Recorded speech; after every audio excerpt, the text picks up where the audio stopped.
Hello everyone and welcome back to my YouTube channel.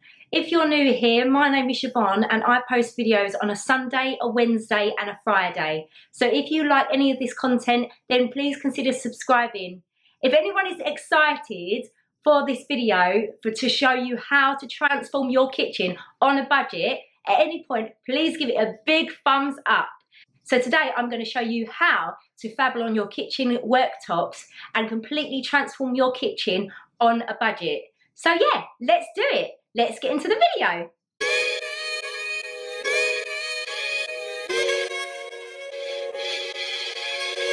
First things first, you're going to need to take some measurements so that you know how many rolls that you need to buy.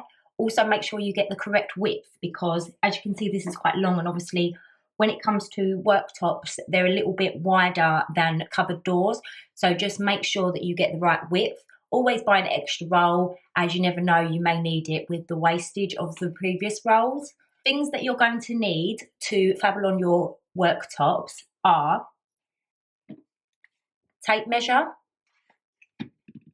pen, scissors, the application kit. That does come from Wilko's, however I will leave a link below to somewhere online in case you can't get a hold of it.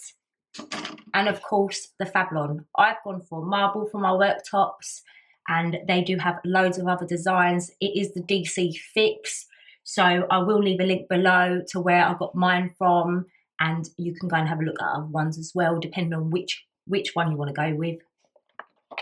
The first thing that you're going to want to do is you're going to want to thoroughly clean your work surfaces. So you need to be able to get all the grease and marks off so that they don't cause bumps and lumps. And also you're going to want to thoroughly dry it. So it has to be bone dry for it to work, because obviously you're going to stick it on and you want it to stay stuck. So thoroughly let that dry. Okay, so the next thing that you're going to want to do is lay out your Fablon like so. So you're going to have the measuring part facing upwards, and what we're going to do is we're going to measure about 1 inch either side for overlap. Now 1 inch either side for overlap. Can be more if you want, but I just prefer to do it like that. Then you're going to want to take your pen and mark the overlap. Mark on the measuring guide, mark to your nearest line so it's easy for you to cut. Then go ahead and take your scissors and cut off the excess.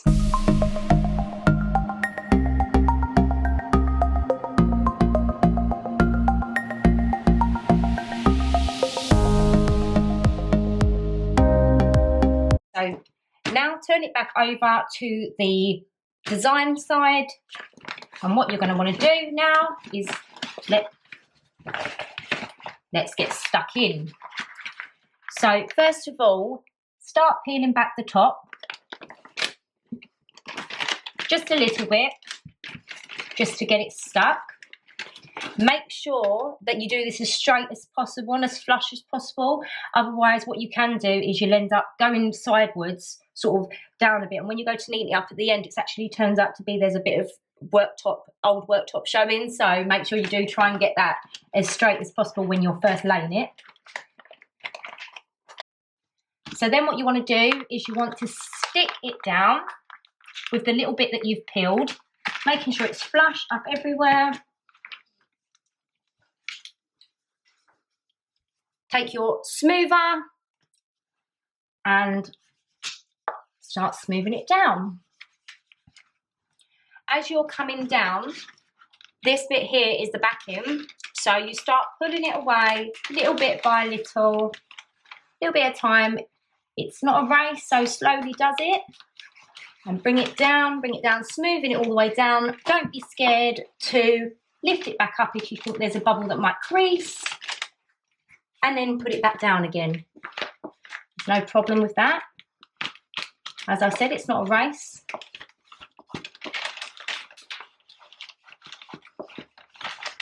You want to try and avoid getting any creases in the paper because it is very difficult to then try and get it out.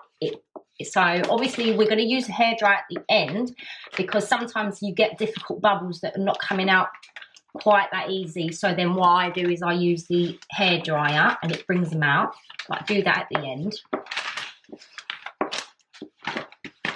Smoothing it all in the sides. Making sure the bubbles are not shown. And then, yeah, just keep going, keep smoothing it and working your way down to the bottom until it's all stuck down.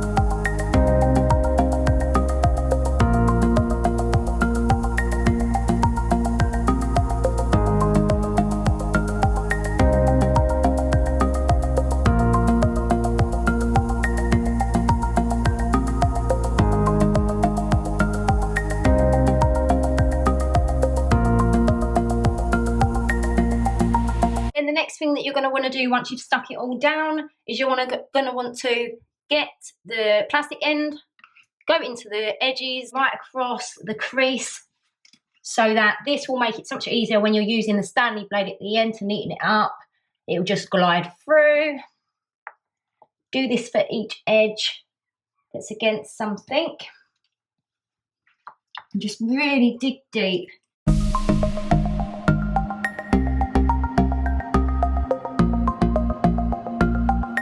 Now what you're going to do is you're going to use this, which comes in the application kit, and you're going to want to poke a little sort of hole, just poke it in the crease and glide along.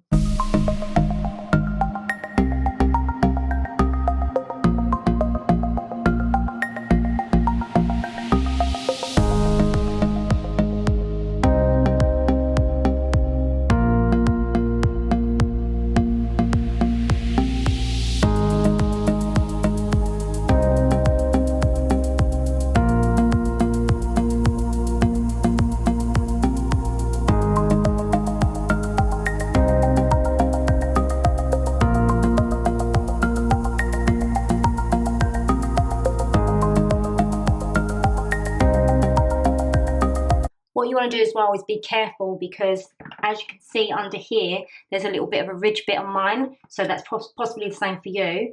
And if that's so, you don't want to just strike right down. You want to get to that bit. There it is.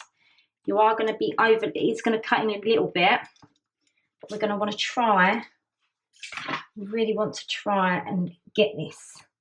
So if you can try and, oh, careful. Try and get that little ridge bit so that you can try and cut it so that it looks neat as possible and you don't have any missing bits. If you do make this mistake, don't worry, because you can patch it up after. There's no harm in that. But just try and get it as best as possible.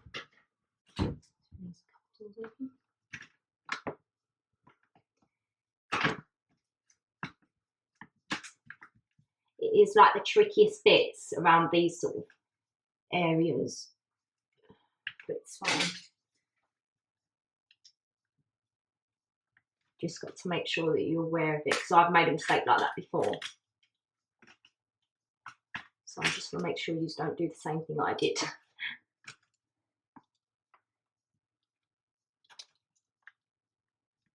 We all say that we learn from our mistakes. That is so true.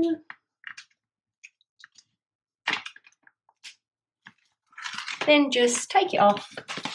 As easy as that. Next up, we're going to do these bits. So for these bits, I'm just going to actually cut off the excess, because it is a little bit long and it won't fold under. So make sure it's definitely not too much though. Just feel where your side ends.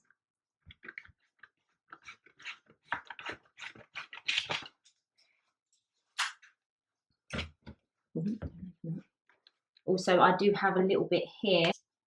I can do this. Slice off the end bits, making sure it's all flush.